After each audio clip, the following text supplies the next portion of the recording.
Will you please welcome our guest moderator, Radio 1 DJ, Edith Bowman. Hi. What a crowd. Thank you all for coming down. I'm so excited. I'm not going to waste any time. Let's take a look at the trailer for this incredible film. Far to the east, over ranges and rivers, lies a single solitary peak. The dwarves are determined to reclaim their homeland. I like visitors as much as the next Hobbit. But I do like to know them before they come visiting. Mr. Baggins? At your service. I'm surrounded by dwarves. What are they doing here? They're quite a merry gathering. So, this is the Hobbit. You asked me to find the 14th member of this company, and I have chosen Mr. Baggins. Me? No. Hobbits can pass unseen by most if they choose, which gives us a distinct advantage. We will seize this chance to take back Erebor! Here, Mr. Bilbo! Where are you off to? I'm going on an adventure! Mithrandir, why the halfling? Why Bilbo Baggins? Perhaps it is because I'm afraid.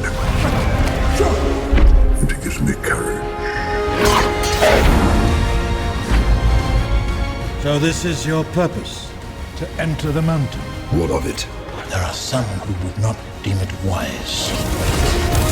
A dark power has found a way back into the world. Why don't we have a game of riddles? And if it loses, what then? Well, if it loses precious, then we eat it. If Baggins loses, we eat it whole. Fair enough.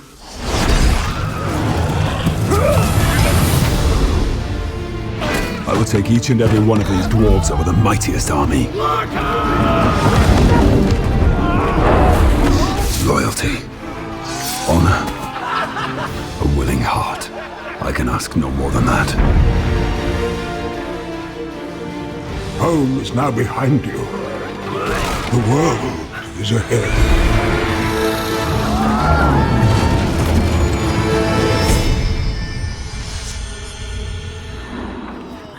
Well, that could have been worse.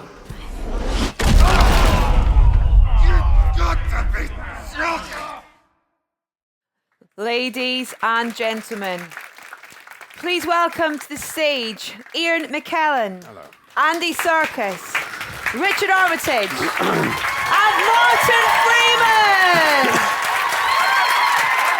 Hello. Thanks. Hello, sir. Are you sure? Thank you all for being here in front of this very excited crowd here today at the Apple Store. Where to start? Martin, can we start with you? Yes. Is that okay, please? Yes.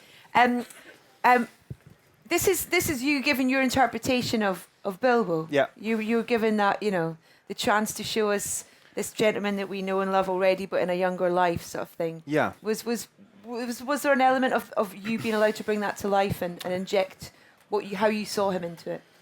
Yeah, definitely. I mean, it was all that.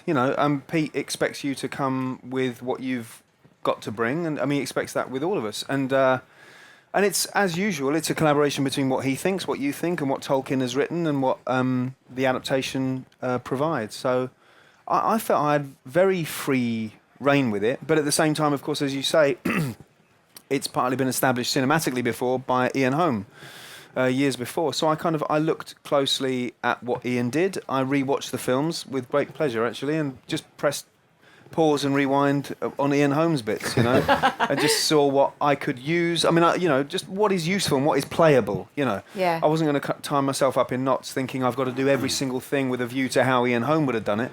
But if there are little vocal tics or physical things that I can throw in there to kind of let the audience think, okay, this is the same person, then I was able to use that. Was it quite weird watching those, knowing that you were about to enter that world in a way as well, in terms of... Yeah, I guess so. I mean, I honestly think they're so strong as films, and they do their job so well in sort of transporting you that even at that stage I wasn't kind of freaked out. I genuinely wasn't freaked out by the thing of I'm going to be in it. It was just like you lose yourself as a punter, and I watched Return of the King yesterday. all 4 hours of it, like, just for pleasure. I did. I honestly did. Yeah. Yes, because I knew I was seeing Peter, and I wanted to suck up to him. But no, I genuinely, because my son said, "Can we watch Lord of the Rings?" I said, "Yeah, which one?" And I just, because I like that one because it's got how we see how Gollum becomes Gollum at the beginning, and I really like that. Speaking of which, there's an amazing scene with you two in this. It's quite spectacular, and you did this as one scene. It was the first thing you shot. That's right, isn't it? Yeah, that's right. It was the first. In fact, it was the very, very first day of 276 days of shooting. Pete thought it'd be a good place to start. It's the riddles in the dark passage from The Hobbit, and we did exactly that. We treated it like one continuous piece of theatre. So Martin was exploring the world of playing Bilbo Baggins, and Pete thought it would be cool for the crew to settle back into the Middle Earth experience with that very, very intense scene, and so we just basically over the course of about 10 days we filmed. We sort of literally started and went to the end of the scene, which is about a 12-minute scene, just time after time, and Martin, it was a fantastic way of working. Actually, it was really thrilling. Yeah, it was lovely. It helped me discover who Bilbo was, and because you're playing Bilbo in a life and death situation, and that's it's a more interesting way of finding out who he is than a sort of city down scene. This was like him in extremis, and it's a good way to find him. Peter Jackson said it was so important to him because this film also brought back characters that we've seen, yourself obviously, and Gollum as well. But he said if you weren't willing to come back, he probably wouldn't have directed the film. That's not what he told me. When we were doing negotiations, I wrote. I very well remember the email which made it very, very clear that John Hurt was standing by, and a lot of other actors who could have played Gandalf. But anyway, well, that's very sweet of him, and I know. Equally, I could say that I wouldn't have come back to play Gandalf if Peter Jackson hadn't been directed it, but that's not true because I was very prepared to do it with Guillermo del Toro. Richard, for you, what was it like stepping into this this world that there was family there already in terms of going across to New Zealand and becoming part of this, but in terms of bringing Thorin to life? I mean, it was amazing, and I was a fan of the books and the trilogy. So to go to New Zealand with all of that trust already in place was brilliant, and all of his crew come back and work with him time and time again. He inspires loyalty in everybody. So I kind of took a bit of that for my character. But yeah, it was thrilling, and we really were made to feel so welcome and part of his family. You couldn't have picked a taller man for a dwarf as well. I know, that's what I said on the phone when they asked me to come audition, yeah. Right, we're going to throw out some questions, then we'll come back and get those clips when they're ready. So who has a question in our audience? Young man right there with a great scarf on. How difficult was it getting the height proportions correct? Who's that question to? Anyone? Getting the height proportions correct. Well, it can be absolute misery because there are various ways of doing it, but the most extreme way of doing it is for the actors who have to be taller to be separated from the actors who have to be smaller, and you're in different parts of the same studio with a camera photographing each of you, and which means that the actors can't see each other's faces and have to have the other person's words coming through an earpiece. And I think all actors agree that they're only really happy if they're able to look into the eyes of whoever they're acting with, and so things can be spontaneous, and that's what you want in a film. So a lot of imagination had to go on, and it really did stretch your technical ability. It's not always as bad as that, but that's not easy at all. I didn't find it. Next question, please. Lady there with the... This is a question for Andy, and I absolutely loved your book on being Gollum. I've read it about 5 times. I read it for the first time when I was about 12 and got told to stop rereading it. But I was just wondering if you would ever write another one, maybe from the perspective of being a second unit director, because I would love to read that. Wow. I mean, that was an extraordinary... Yeah, I mean, just for those of you who don't know, a big surprise, or part of my unexpected journey, I had to get that in, but sorry, it's really tedious. I have said that a few times. But no, it was... Peter asked me to direct the second unit sort of literally a month before principal photography started, which is a real honour and a great challenge. And So I, you know, I thought I was going back to do Gollum for 2 weeks, and ended up being down there for a year and a half, directing for 200 days, and got to work with these incredible guys. And I mean, it was a truly extraordinary situation, because I've been heading towards directing for some time, but normally when you start off and your kind of debut feature as a director is like you're shooting for about 30 days with one camera and a bunch of actors in maybe 2 or 3 locations, and that's what I thought was going to happen. And then literally I got an email from Peter saying, come down and do this. So suddenly faced with you know, huge crew, 150 crew and Technocranes and 30, you know, 48 frames a second and 3D and shooting aerials and battle sequences and working on scenes with fine actors. So it was a real challenge. And I mean, I don't think it's probably something I'd ever write a book about, but it was a truly memorable experience. How would you feel about directing yourself? That's quite. I mean. You do, you know, in a actors sense, you do actually. Yeah. I mean, to be honest, I think we all probably did on this movie, to a certain extent. You know, I mean, Peter chooses self-reliant actors, people who, you know, actors who can make choices, who aren't just who are a combination of very good listeners and can collaborate, but at the same time, you know. What he loves as a director is being able to. We did this thing called, because we're shooting digitally, we could do rolling resets, which means you don't have to stop everything and then you know, sit down and talk about it each time. We just literally reset positions, and because you're not wasting film, you could just literally roll the camera, and it works fantastically well, doesn't it, as an actor, for trying out new things. And that's the way that Peter loves to work, is getting millions of choices, so that when he goes to edit the film, the writing process sort of continues on. And that was what he encouraged me to do as a second unit director, was to do the same thing. Do you have an equally as nice way of asking everyone to take another take? Because he has a little phrase, doesn't he? He says one more for luck. Yeah. I tried to do that, but nobody paid attention. No one's as nice as Peter, basically. We're going to show this clip now. What is it, Precious? What is it? My name is Bilbo Baggins. Bagginses. What is a Bagginses, Precious? I'm a hobbit from the Shire. Oh, we like goblinses, batses and fishes, but we hasn't tried hobbitses before. Is it soft? Is it juicy? Now, keep your distance. I'll use this if I have to. I don't want any trouble, you understand? Just show me the way to get out of here, and I'll be on my way. Why? Is it lost? Yes, and I want to get unlost as soon as possible. Oh, we know safe paths for hobbitses. Safe paths in the dark. Shut up! I didn't say anything. I wasn't talking to you.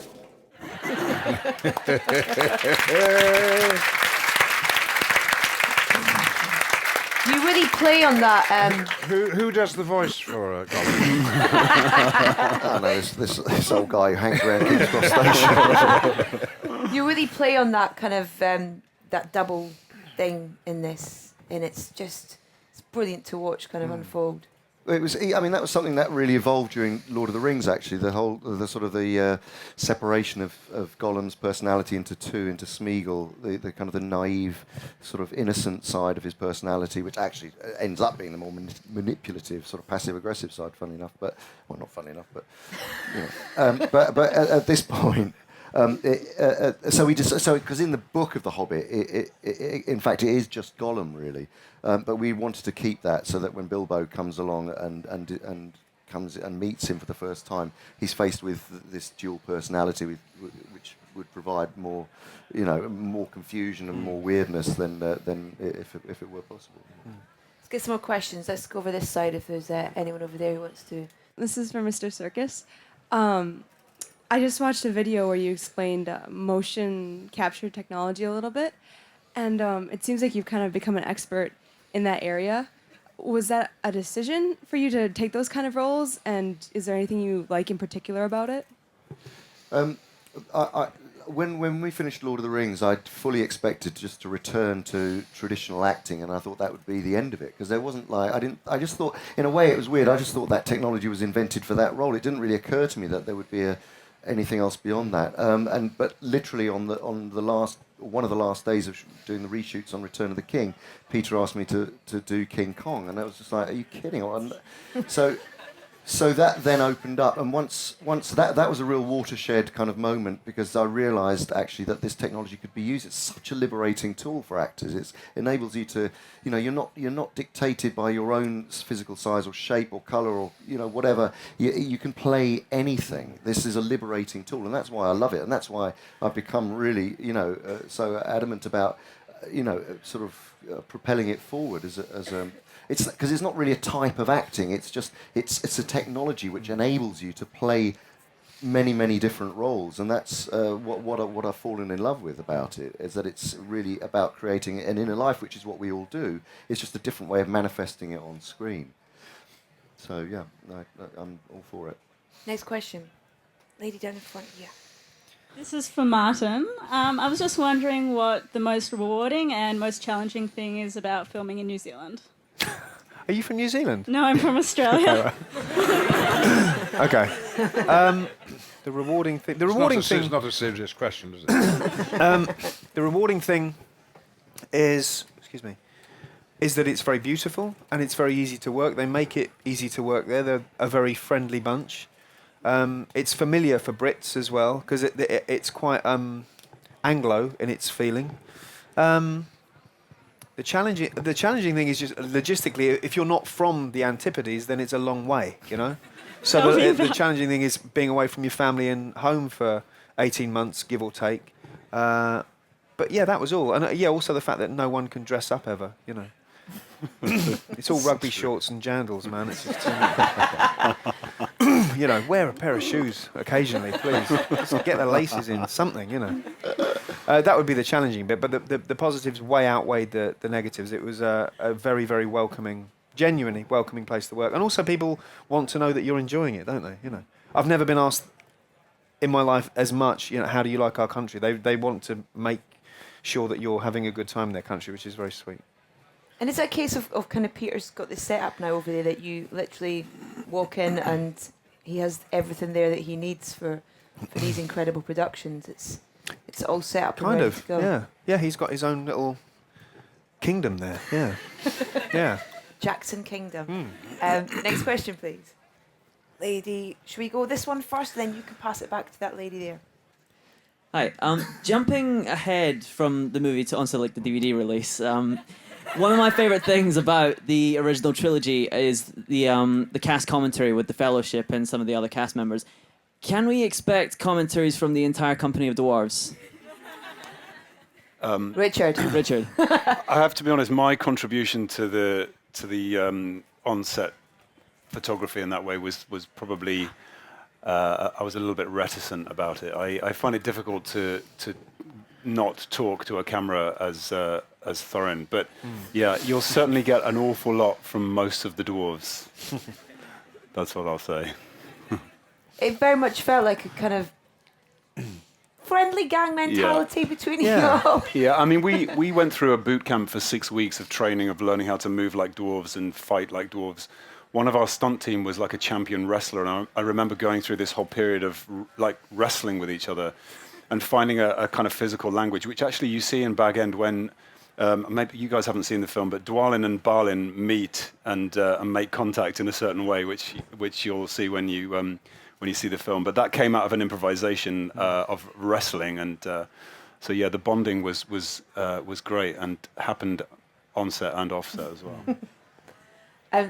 One of your fellow dwarves was saying today that it got to the point where, because you spent so much time in makeup and in character, when you were not in makeup and in character, you kind of didn't recognise each other. Yeah, I mean, who's that again?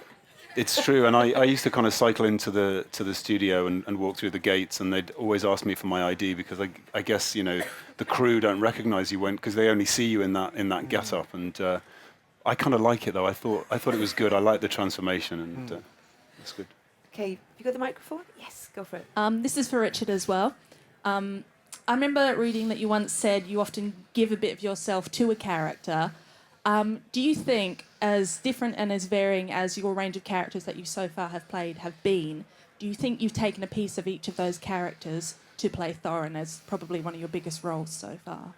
Yes, I think so. I think that everything you do kind of leads up to the moment that you're in, and you do go back, and I look over past work that I've done, and it all kind of adds to the same marinade that you try and bathe the character in. But with this one, I found his kind of cantankerous nature the most challenging, because I wanted him to be appealing to me, and I found myself in the book for a while disliking him, and I do think Tolkien rolls his eyes at him occasionally, because he does go on and on and on, and he's very verbose. But we worked to try and find likable aspects of him. But yeah. Next question. Yes, I have tried to see and look for all the trailers, scenes I could, and the one that was really impressive for me is when they're in the Bilbo house and Gandalf introduced Bilbo all his new fellows for the journey. So, Ian, I would like to know how did you manage to remember all those names? Yes, and I did learn them. I'm not sure. I could rattle them off. I won't bore you with that. But what would be difficult would be to remember who played them as well. I mean, the characters are easier to learn than the actors' names. And the scene in which the scene you're talking about when Gandalf is counting off the dwarves, it was my suggestion actually. I said I think the audience is going to want to try and identify who these guys are. They've met them once, but wouldn't it be good to repeat it again? And we do it another time in the movie as well, which you haven't seen. There we are. That's all I've got to say about that, I think. We'll show that other clip right now, actually, because it's a good example. Brilliant. It's a great lead-in. It's a great example of them all being together in Bilbo's house. Give him a contract. Warren, please, we're off. It's just the usual summary of out-of-pocket expenses, time required, remuneration, funeral arrangements, so forth. Funeral arrangements?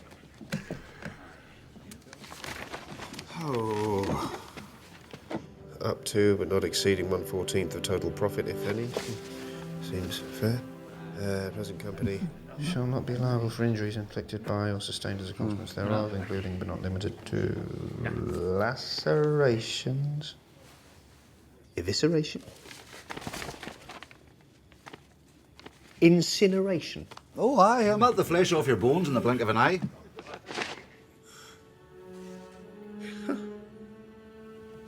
You all right, laddie? Yeah, feel a bit faint. Think furnace with wings. Yeah, I need air. Flash of light, searing pain, then poof! You're nothing more than a pile of ash.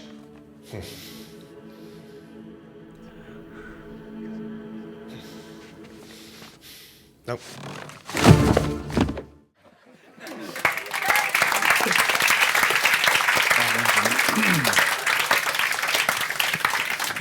We've got time for a few more questions, so who hands up for questions if we can see? Sorry, just wondering, how long did it take to get everyone like dressed up in the morning and stuff, like especially the dwarves and just everyone? Each dwarf took about 2.5 to 3 hours. Some took longer. So it was they'd kind of call people in waves. So most calls in the morning would be 4:30 to be on set for 9. That was the first call. The second call was about 6 to be on set for 9 or 9:30. So they would stagger it so that you'd arrive on set in order. But it was a military maneuver getting those dwarves. It wasn't just the hair and makeup. It was kind of getting them ready into the costumes. And at the end of the day, the stench that came out of the portacom, the smell of dwarf, was really rank. There's a fragrance there, surely it needs to be released. Eau de dwarf. Eau de dwarf. There was kind of crazy cooling machines that some of them had to wear. Yeah, we all wore these. They're like vests that they give to racing drivers that you can plug into a cool pack, so it sort of lowers your body temperature because we were constantly overheating, and we were very well looked after. There was a cooling tent on set as well that they used to zip us into, but I was convinced that it was to stop the smell of dwarf kind of wafting over the soundstage. Next question. Right. how did the director make you feel at home without without anything connected to finance, but on an emotional and spiritual and intellectual level? How did the director make you feel at home or comfortable? And did you have any major battles with the director? And can you tell us a bit about those, maybe in a humorous way? This is a question for all of the actors here. We could be here I know, but time. very quickly, it'd be interesting. Thanks. The easiest way in which you're made to feel at home when you're filming in Wellington is that you are living probably no more than 10 minutes by car from where you will be working. That's very unusual. If you're filming in this city, in London, I live in the East End, and if I get to Pinewood, that's probably 2.5 hours to get there, and 2 hours coming back. That's 4.5 hours travel, 20 minutes there and back. So, and you bump into people at the weekends. I mean, you're all living in a small place. Everybody in New Zealand knows these films are happening and cares about them. They've probably got a relative working on the movie if they're not working on it themselves. All that makes you feel at home and relaxes you, and it just feels like the most expensive home movie ever made. But in a good sense, that focuses your attention. Yeah, and they're very welcoming to your family. When people come and visit, it's always with open arms. They always kind of come round and bring goodies round, and they're very good with kids, with extended family, and they take more care of that than any other production I've known. What about that question though with Peter in terms of going to him with things, with questions that you have, or Ian, you said, I suggested that we did that thing of we ran through the dwarfs' names again. Is Peter very much open to discussions like that, to you going to him with questions? Or It's a question. I found it was a question of timing. I mean, yes, he's very open to contribution from everybody. Of course, it's collaborative business filmmaking, but the actors do arrive rather late in the process, after the sets have been designed, the costumes made, the makeup decided, the script written, but if you can just get in at that vital moment and pop into his mind, wouldn't it be a good idea if you'll be lucky, but you might arrive a day late when things have been decided. And do you find that, or was he open? No, I think he's very open at the time. I'm not as clever as you, so I don't think of those. I'm not, but I don't think of those questions in advance like you do. You always ask really, really intelligent questions that I wish I'd thought of, but my questions tend to be so kind of. My questions are quite last minute, I think, yeah. I'll tell you one thing, though. He is one of the most collaborative directors in the sense that, as a wider company, if someone comes up with a good idea on the set, and whether it be a runner or a person doing the greens or doing the, people do feel incredibly valued as a crew. And are not, they might with other filmmakers be totally differential, but with Peter Jackson has got this ability, and Fran Walsh and the whole team have got this ability to value or make everyone feel valued on the crew, so everyone works immensely hard to make these films happen, and because I think if they genuinely have a really fantastic idea, then they can actually go up to him, and that is quite rare. Let's get this little guy right here. Go on, sir. This one's for Ian. How did it feel to get back with some of the old cast, like Andy and some other people? Like, we don't know who everyone else is. Well, when I saw Elijah, I almost burst into tears. I mean, he looked exactly the same, which is incredible. And the same for Elijah is sweetness through and through and through. And his spirit and his wanting to be involved in this movie. And we saw him again last week in New York, and wasn't he at the opening in New Zealand? Yeah. His support for us is very precious. We never got to work together, which is a great pity, the old team. But the one member of the old team who I got to re-meet, well, actually, I didn't meet her at all. I met her at a party. It was Kate Blanchett. We were in the same scene at the end of The Hobbit, the Lord of the Rings. We go off together in that boat. I don't know where we're going, actually. I don't think we've not got there yet. But we weren't in the same studio when we were shot separately. But then she comes back, and Hugo Weaving, they'd just been doing a play together. I know about plays, and we were discussing that. She runs a theatre in Sydney. We had lots in common. We were always nipping out to have a dirty fag together. I'm not referring to a dwarf. And the affection which we rapidly got for each other, you can see on the screen, and you'd swear that Gandalf and Galadriel and actually they were. It was lovely. Yeah, your face when she appears in this film, you kind of like swoon. It's lovely, yeah. Swoon when she appears on the screen. Yes. Was there obvious points for where each film was going to, the first film was going to finish and the second film was going to start, in terms of how Peter and his team decided on that? Well, it's a very, very organic process working with these particular filmmakers. The writing process, as we will all attest to, changes. Every single day there are rewrites.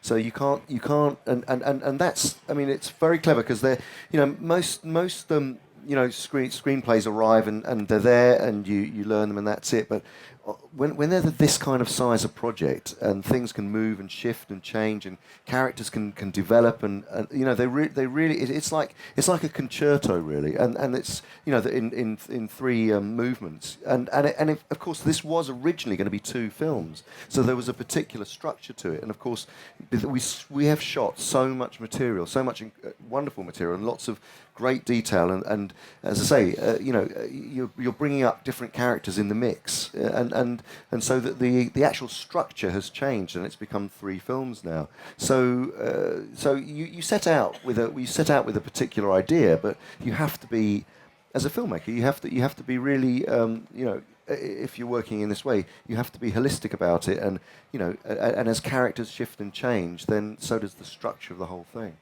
Right. Well, it's out in about a week's time. I think it's the 14th. It's the 13th. 13th of the 12th of December. Thursday. And I actually shouted at the screen, "No!" at the end, because we've got a whole other year to wait for the next one. You're in for such a treat, and we've had such a treat having you all here this evening. Thank you so much. And thank you for your lovely questions as well. Thank you. Give a huge round of applause, please. Richard Armitage, Martin Freeman, Andy Serkis, and Ian McKellen. Thank you so much.